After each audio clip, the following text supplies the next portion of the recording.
and on teacher education. It is my privilege to honor. It is my privilege to honor to introduce the great personality and icon of teacher education, Dr. M.N. Mohammadin alias Musthafa sir, Professor, Head Department of Education, Central University of Kerala. Sir has completed his degrees in MS in Zoology and Psychology and and MSc in Zoology, MA in Sociology and MSc in different universities like Calicut and Madras University. Sir has first rank in B.Ed and third rank in M.Ed and fourth rank in MSc Zoology. Sir's teaching interest and research thrust are teacher education, psychology, perspectives of education, education and sustainable development, early childhood education, life skill education, curriculum design, and science education. Sir worked as a assistant professor, lecturer, associate professor, and professors in the different universities like MG University, Calcutta University, and Central University of Kerala from the last 27 decades. Sir has a 27 years teaching experience. Along with, he is also served as in a different academic positions and administrative positions. Among them, some are member of Board of Studies Education, Central University Kerala, member of Academic Council, Central University of Kerala, Studies in Education University of Council, former member, and former Dean of School of Education, and former coordinator of NRC, Central University of Kerala, former director of UGC-ASC University of Calicut, and former member of State University of Calicut. And also he is executive member of Council for the Teacher Education CT also. Along with that, sir completed his different aspects along with the competency. Sir already guided 15 PhDs and awarded 15 PhDs for the different persons. Along with that, 7 persons are pursuing the research in the present situation. And sir published more than 90 plus research papers in the peer-reviewed journals and international journals and presented more than 120 plus papers in the various conferences. So along with this, sir also served as a MOOC course coordinators, curriculum design and e-content development RP 2018, development of life skill interdisciplinary UG program, calculate curriculum pedagogy and evaluation for higher education RP 2019 and so on. With all these academic credential, being an academician and a researcher, Dr. Musthafa sir is seeking an avenue for sharing his views and skills on psycho-social perspectives of education and life to the transfer for the building of better society. It is our privilege and it is our fortune to have you as a resource person for the today's session. Behalf of all the participants and UGC-HRDC of Mysore, I am heartily welcome you, sir. Welcome to you, sir. Over to you, sir. Sir, your voice is not audible, sir. Absolutely. Thank you. Give me a couple of minutes. Let me once again try to share my PowerPoint presentation, or else I will start my presentation.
Yes,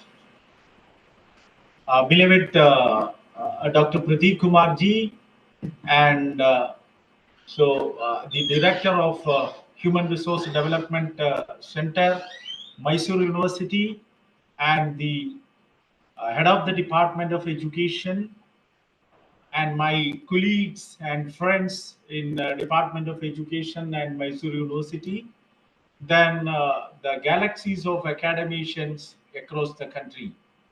Good morning to one and all. Good morning, And, sir. yeah. So Good morning, sir. yeah. Greetings from Central University of Kerala, Kasaragod.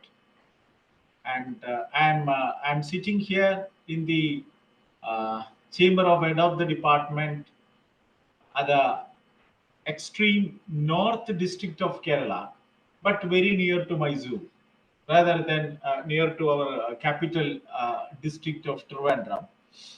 And I'm very much happy that when I am going and looking through this window of Zoom, I could able to see like the different petals of a flower.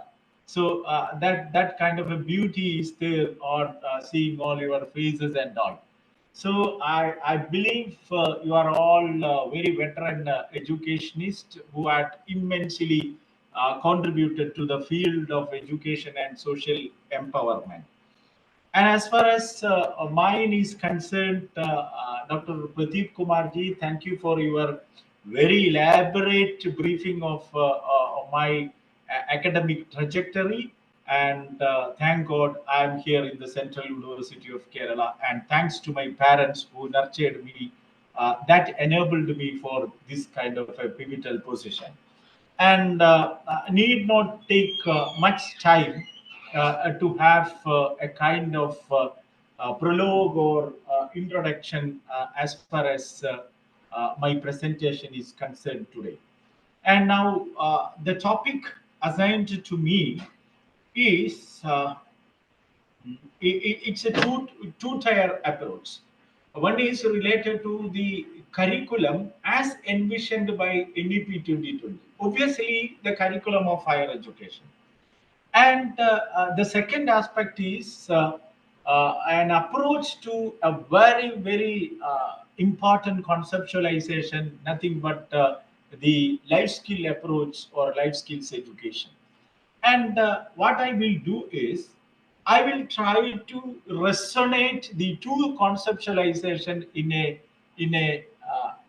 a single manner, so that I will be able to at the before the tea break I will be able to talking or interacting with you related to the curricular envisioning of NEP 2020.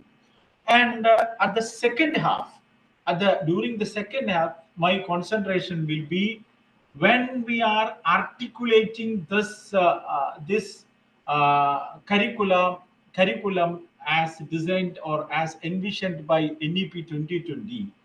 What is the envisioning of NEP 2020, and what kind of an approach with the issues of, or with the solid scaffolding of a very important conceptualization, nothing none other than this life skills approach, what it is and how we can at the ground level, grassroots level, how it is possible to embed or embark the life skills approach in the curriculum of higher education. So it is. I'll be concentrating on more on the pedagogical aspect of the curriculum rather than the structure visualized by the curriculum, structural reformation as envisioned by NEP 2020 and all. And hope this will be okay for you. How do you feel? Your response or your reaction, something from your side? In the chat box, you can, if it is okay, you can type a Y in the chat box, or if you are not okay, you can you can have a N in your chat box, so that I can understand. Or you can unmute and interact also.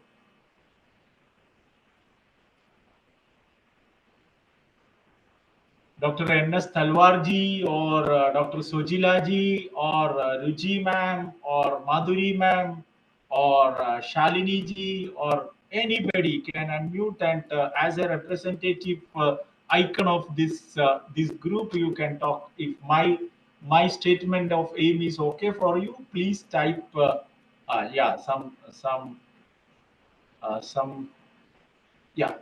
Okay, so I got from Devaraja C. Yes, sir, I agree with you and all. No, big salute for see accepting me and of my style of presentation and my language and all kind of things are optimum to you, more or less optimum to your level of the way how you are sitting and all comfortable.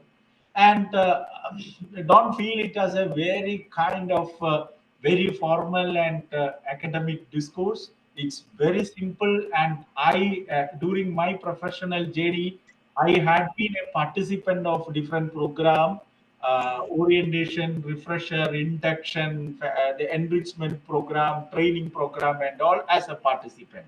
And during my career, I had been my first appointment in the University of Calicut is as the lecturer of academic staff college in University of Calicut, where the former the academic staff college, now it is HRDC, and therefore I know the problem of conducting, organizing different programs and all. Now the HRDC Department of Education, Mysore University is facing and all now. And see rather I could able to discharge my responsibility as the director in charge of HRDC for at least some 8 months and all. So therefore I know how to govern and administer the things and all. So therefore my appeal to all of you, don't feel that it is a kind of too formal kind of an exercise and all. You are free to talk anything at any time of this interaction, no issues. And if you are not able to assimilate the things, you are very free to talk and all that kind of all academic autonomy is there for you. Therefore, be free, feel free to interact. So, as we know, the NEP 2020, it's a document which highlight the India's policy of education during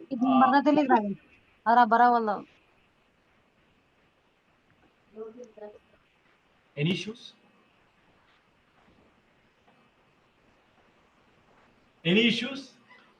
No, sir. No, sir. Please continue, sir. No, sir. Continue. Yes. So, if you come across the evolution of the policy, you can see that India is a rich country having a very good tradition of education.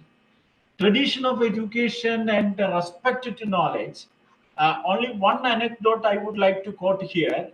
India's the rich tradition of education. I don't want to make any kind of debate or discuss on the political or religious dimensions of that anecdote, but it is for the sake of illustration. I am putting a very important anecdote in the Ramayana. At the end of the war, that it is fall down of Ravana, and it is the fall down of Ravana, and Ravana was killed by Rama, and Ravana is going to have his last breath. At that time, Rama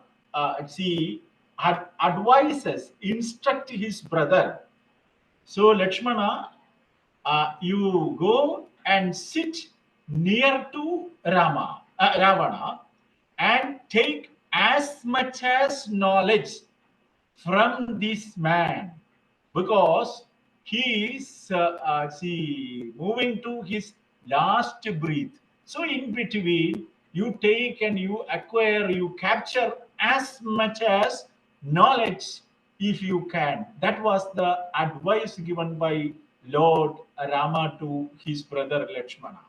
So this represents, I don't want to, we are all familiar with the rich tradition of Nalanda Takshashila and Ujjaini and all kind of traditional universities or traditional learning centers and all. We are very much aware of that. And this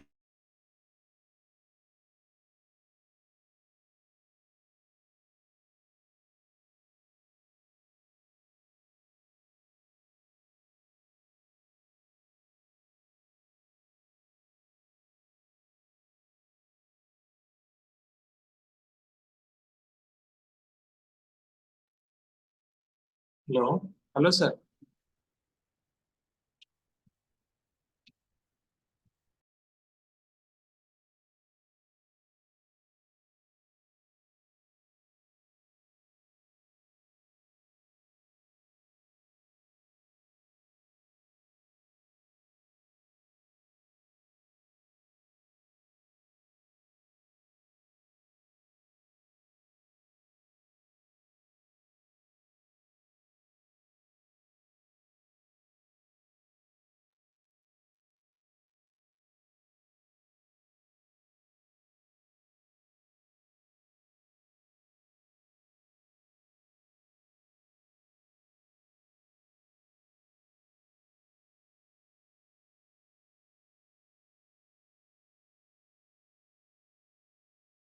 hello, hello. Yes, sir. Audible, sir. Audible. I don't know. I don't know. See, what happened? No, we had that inauguration of the new building. New building. See, just 2 days before. So as to enable that process, some new optic fiber system has launched and installed and all. So all the things had made a little bit modifications and all. Yesterday and today we are suffering a lot of connectivity problem. Uh, that may be the reason. I don't know. I'm not able to. It's only my hypothesis. Sorry for that. It is not. It's not my end. It happens out of my control. That is in social science research we termed it as extraneous variables. Okay, Uh, sir. Yes, sir. It's okay. We sometimes we can't control intervening variable also. yeah. That's what. No, however, the statistical treatment and all measures we are doing, we are not able to control the extraneous variables. So, say coming to our discussion, it prevents the flow of the discussion. That is the problem. As a teacher, I see a teacher of organismic nature and all, it happens. It breaks the flow. So come back. So it is the rich tradition of the country. So after independence, immediately after independence, India need a higher education system. So, according to in order to meet the emergency situation at that time, our nation has no way rather than adopting a model which has prevailed in well accepted across the country and across the globe, and no, the English system of higher education has been uh, adopted. And immediately after that, the first education commission was appointed under the chairmanship of Dr. S. Radhakrishnan, and the concern was for the university education.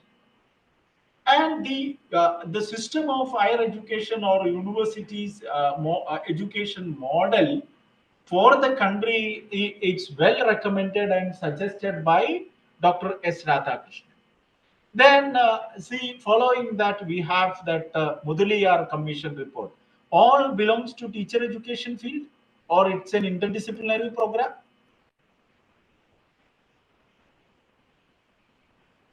Science education, sir. Mudaliar commissions. No. I'm talking about the participants who are attending entire teacher education faculty. 30 of us Yes. teacher educators and other 7 are from degree colleges, I think. Sir. Okay. So next, the concern was for the school education for the country. Then you can see then 64, 66.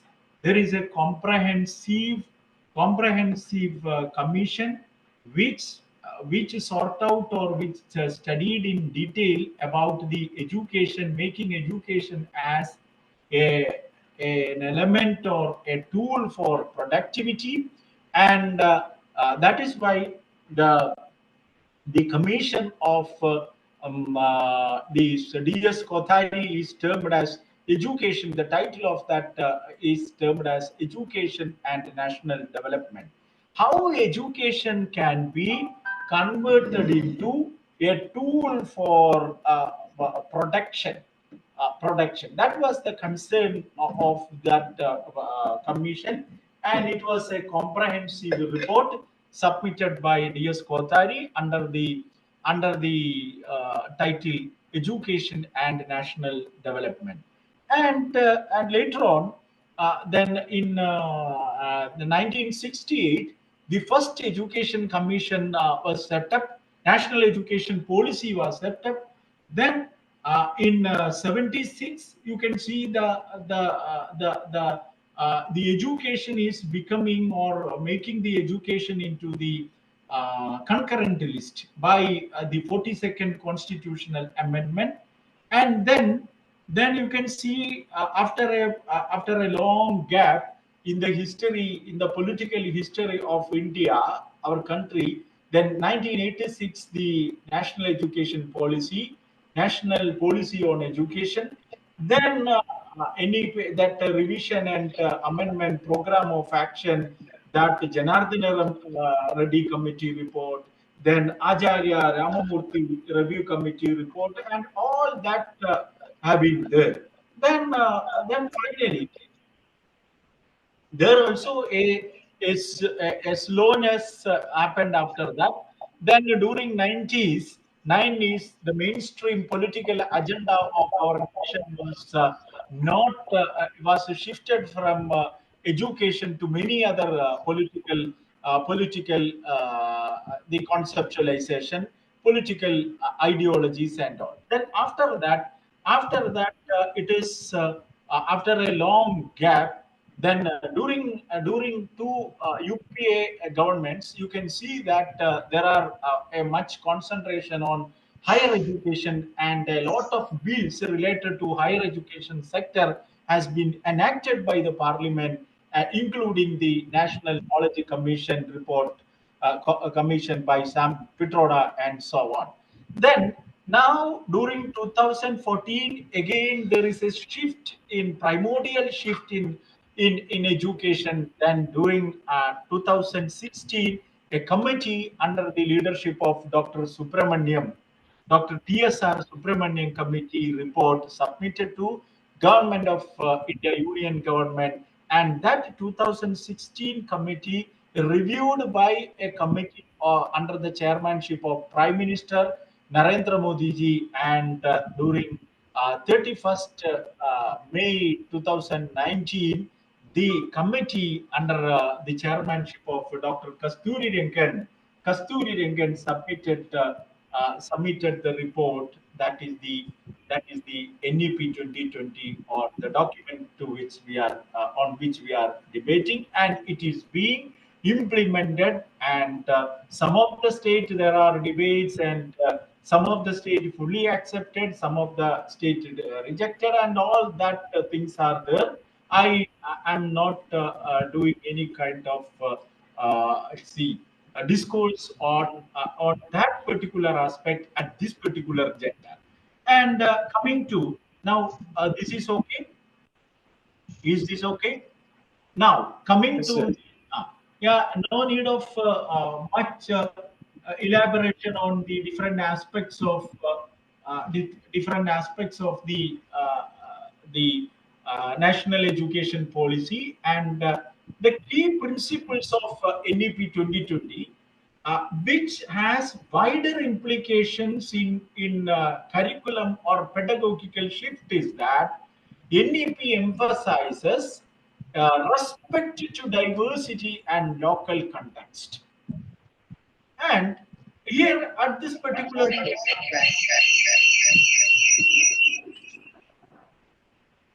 Dr. Sojila John, okay, my deliberations are okay. Yes, sir. Okay, sir. See, as a representative, I took Dr. Sojila. Okay. Then, so the first tenet is respect for diversity and local context.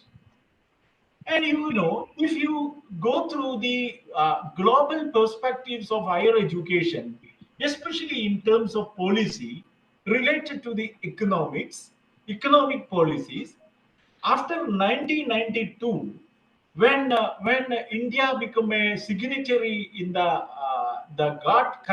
GATT treaty, what happens now? When globalization, liberalization, and privatization happened across the globe, a kind of a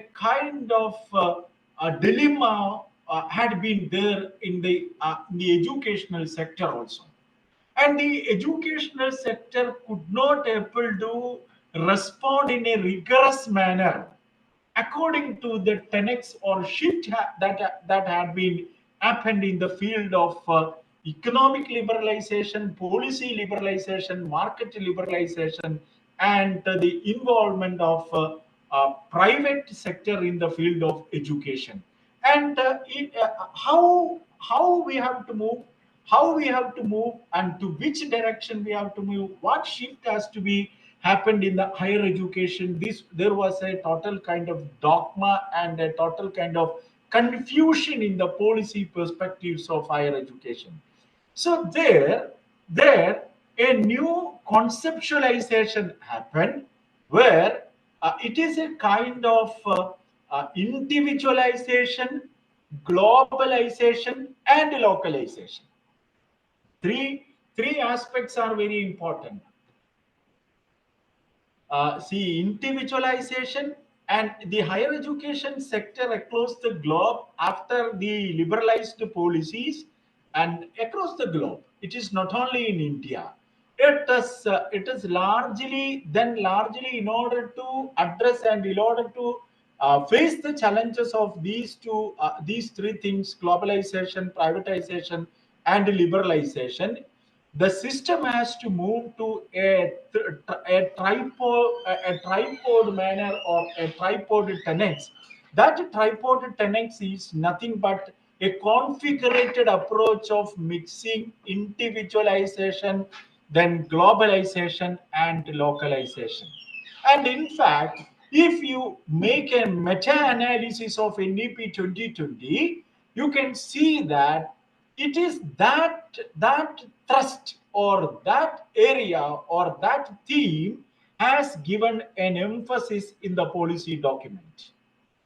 If you had an underpinning reading in between the lines, you can see that the policy document largely by the principal Kavya Kishorji. Are you okay with me? I'm listening, sir. Yeah. Okay. So one more point I want to add, sir, along with the individualization, localization, globalization. So now it's become the global village. The world became a global village. And thanks to Sam Petro, who is we called as a father of telecommunication in India. Yeah. Okay. So I agree with that. So to face the challenges of these conceptualization, the higher education sector has to move, and higher education sector has to depend upon a tripod nature policy where there is a mixing of individualization, localization, and globalization. So this enabled it is from this stem, the NEP 2020 has taken the principle of respect for diversity and local context.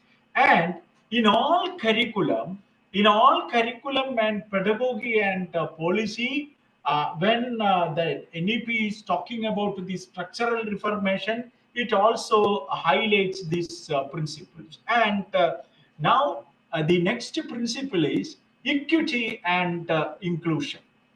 Equity and inclusion is in India, you can see the world. So that is the dictum which we are talking about our country. In India, you can see the such a diverse country India is. So therefore, in order to address all the sectors of the territorial diversity, cultural diversity, linguistic diversity, religious diversity, and that is to be very much psychological diversity, and that aspect to be very much considered while formulating any kind of policy. That was one of the very important highlights and principle of the NEP 2020. And the third aspect is community participation. So I will not make any elaboration. This principle I will link with the curriculum so that you can visualize and you can do whatever possible at your level. That is my intention. Rather than presenting all the documents available in the web or other Ministry of Education resources as such, I will not do that. I'll try to have a meta-analysis and present it to you in my own way. And coming to the third principle, that is community participation.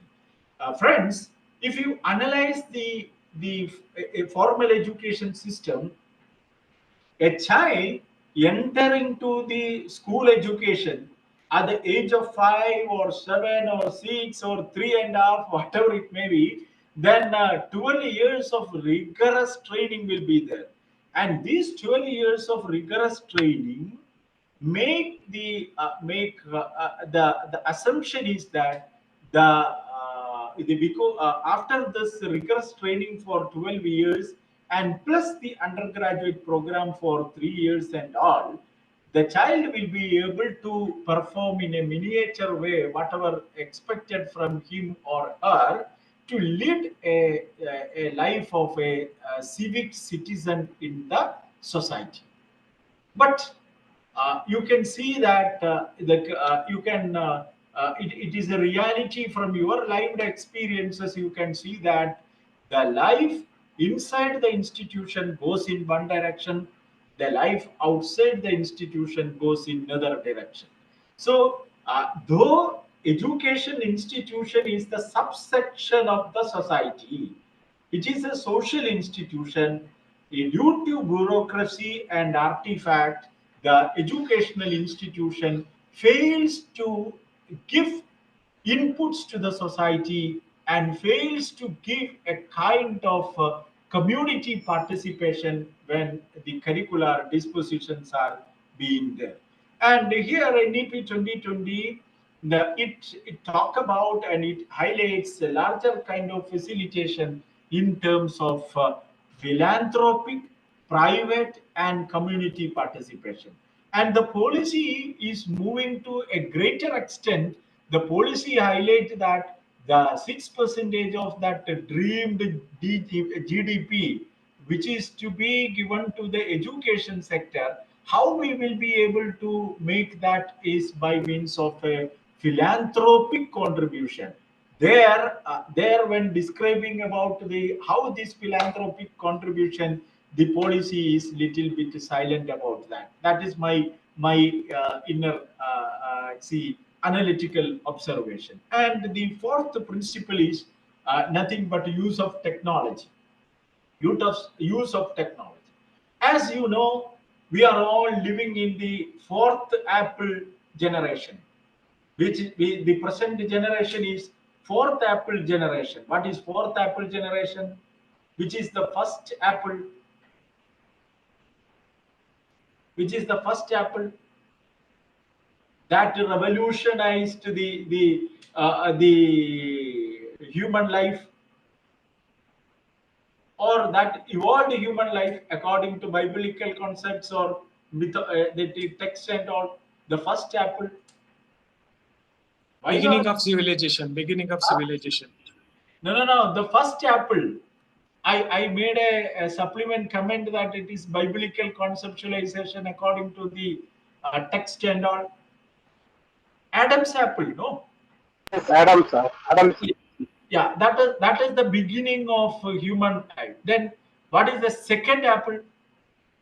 That made a milestone in the history of human civilization. What is the second apple? Sir, Einstein's Einstein. apple. No, it's not Einstein's apple. It is Sir Isaac Newton's apple. It is not Einstein. Oh, yeah. Sorry. yeah, Yes, yeah, yes. Newton's Newton. apple. Sir Isaac Newton, sir. Yeah. I appreciate it, UGC. I appreciate your remembrance, but it overlapped because Einstein is a legend and Newton is a legend. So sometimes it may overlap. It's not a fault. So it is the other. And which is the third apple? Which is the third apple? So the company Apple that launched technology and yeah. The third apple is this, which has tremendously changed. See, Sajiva ji, are you okay with me? Yeah. Sajiva ji, are you okay with me? And third apple is the apple that changed the entire system of our living. And what is the fourth apple now? Fourth A. That is going to change the entire thing. So AI. AI, artificial intelligence and term. So we are living in a fourth apple stage. Now see wonderfully we are interacting, even though there are a lot of hindrances and obstacles. We are interacting. I'm sitting here in this corner, and you are sometimes some of you are there in Mysore University, and some are in your colleges, some are in your home, and lavishly. And earlier my wife used to make a complaint.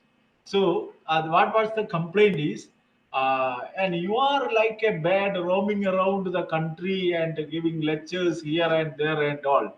No, my being a faculty of economics and all, but due to this homemaker responsibility and all, I am here in Hinder. That time, so some 20 years back, I used to tell her that no, one day will come where you can crop the lady finger here, carrot here, and meantime you can give a presentation to any audience. Believe me, I used to tell in a very jovial manner this too. Now, when after finishing all these things, when I moved to my home, I could able to see that she is very busy with online and online always.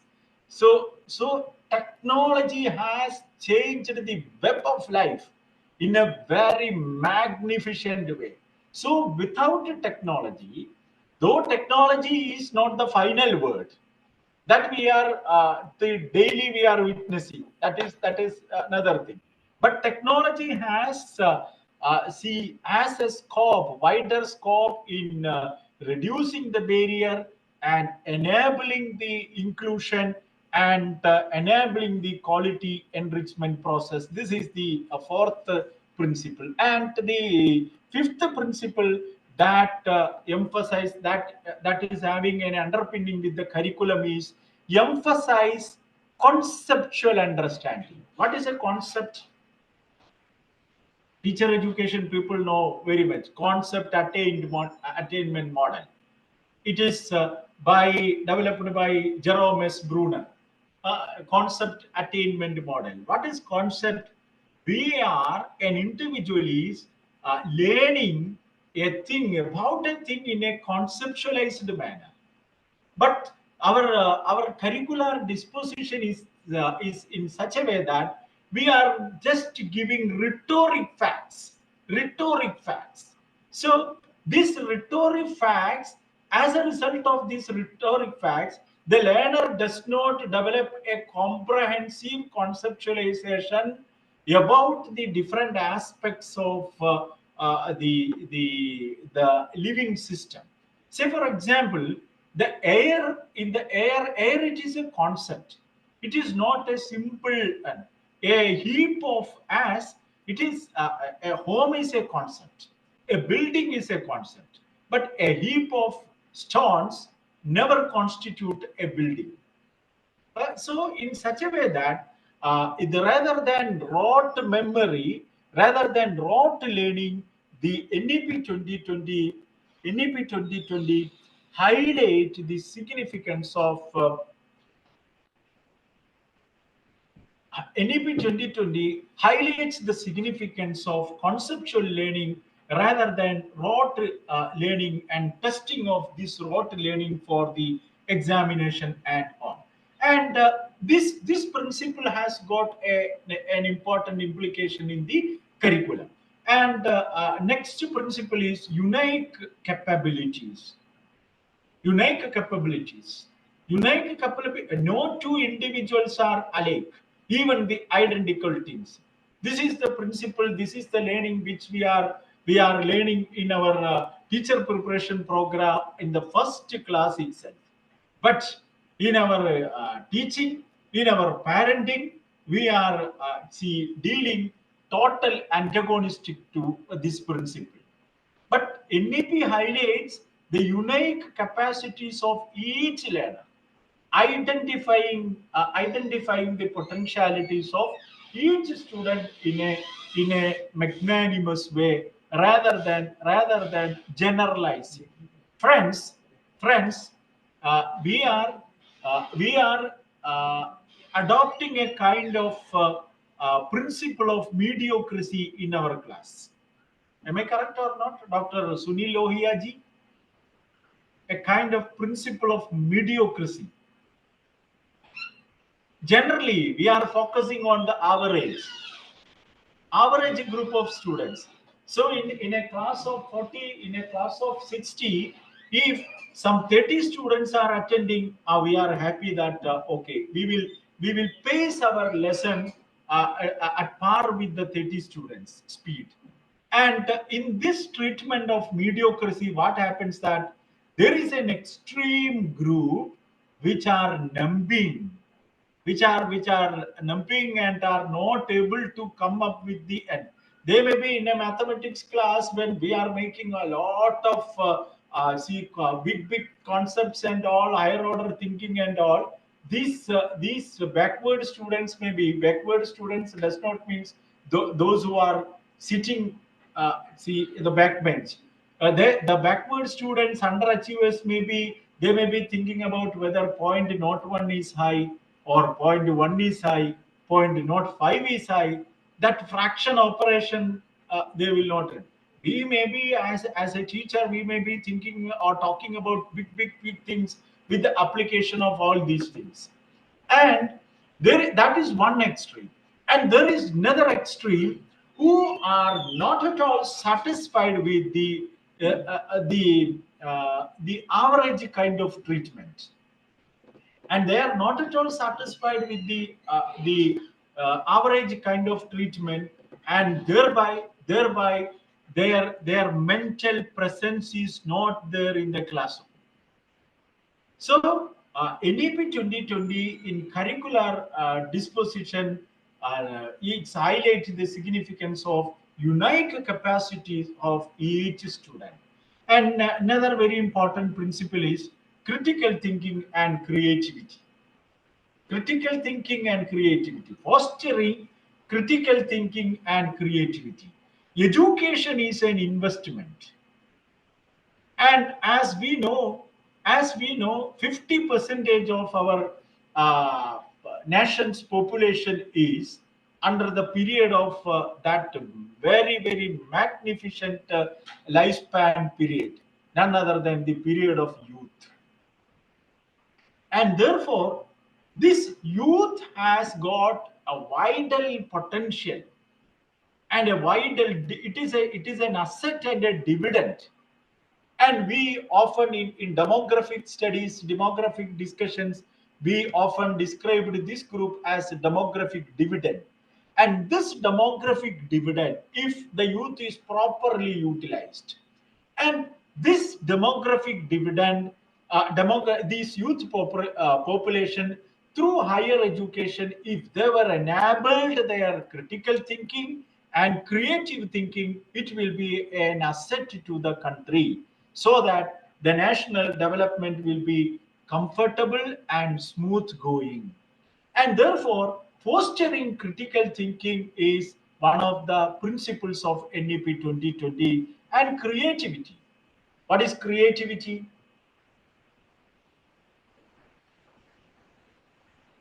What is creativity?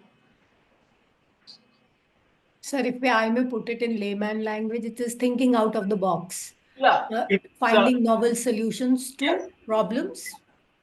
Yeah. So novel. Yes, correct. It is novel. Just one example, I'll tell you.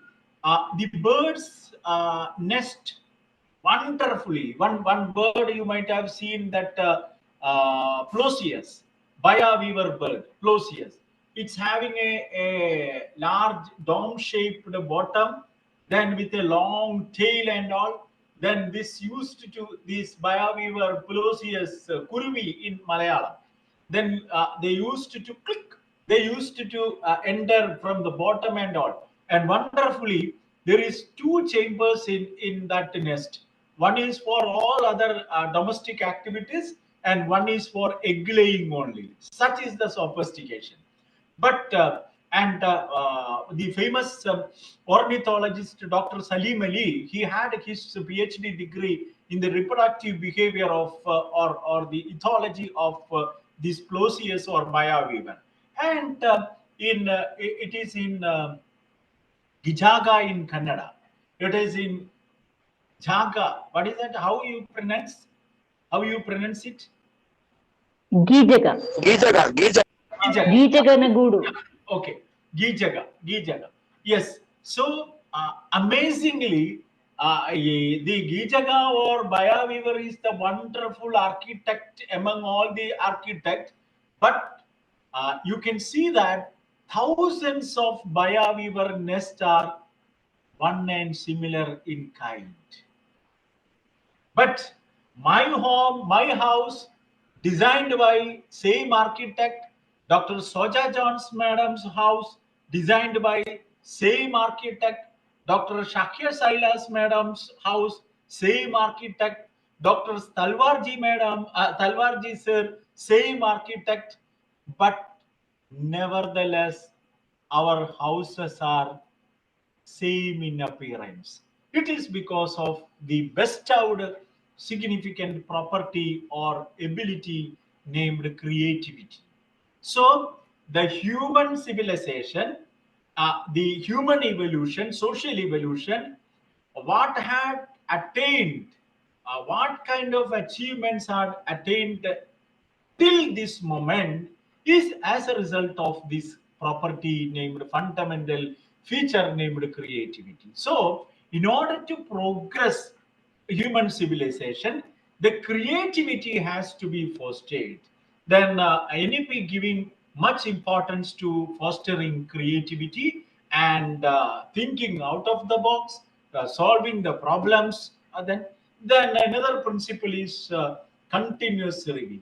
NEP states that there will be continuous review of the policy, and the policy document is the draft is the 468 pages, and 63 pages are there for the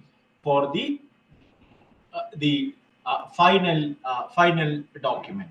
So now we have talked about the principles of NEP 2020, which has some implications in the curriculum. Are you okay with me? Yes, sir. Yes, sir. Dr. Rudra Prabha, Ninkappa, Talavarji, are you okay with me? Yes, sir. Yes, sir. So you want a break now, or what is? Shall we continue?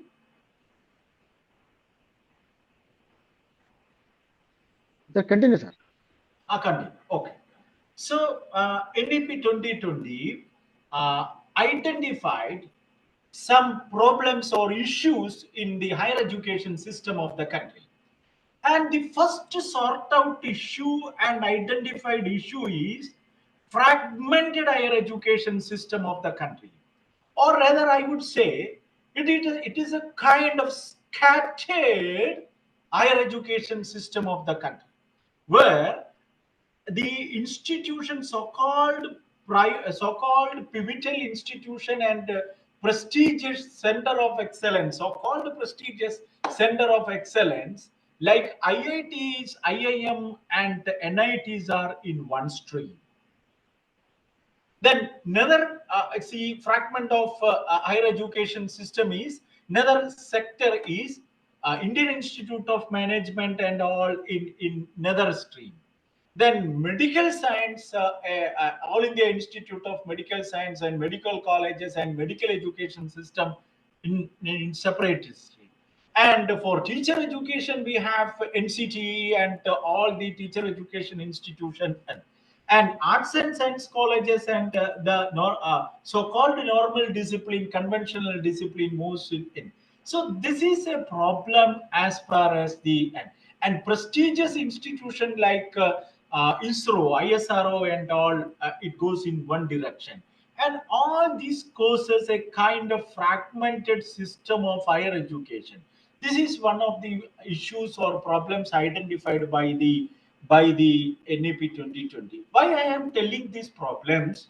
While talking about the implications of the curriculum, all these problems had got a kind of direct or indirect nature and or nurture effect on while designing the curriculum, while articulating the curriculum, while conducting evaluation on the curriculum. All these aspects have to be taken into consideration. And another very important aspect identified by NEP 2020 is it is less emphasis on cognitive skills and learning outcomes. Learning is a continuous process. You cannot resist learning. Learning occurs in a natural way. Learning occurs in a deliberate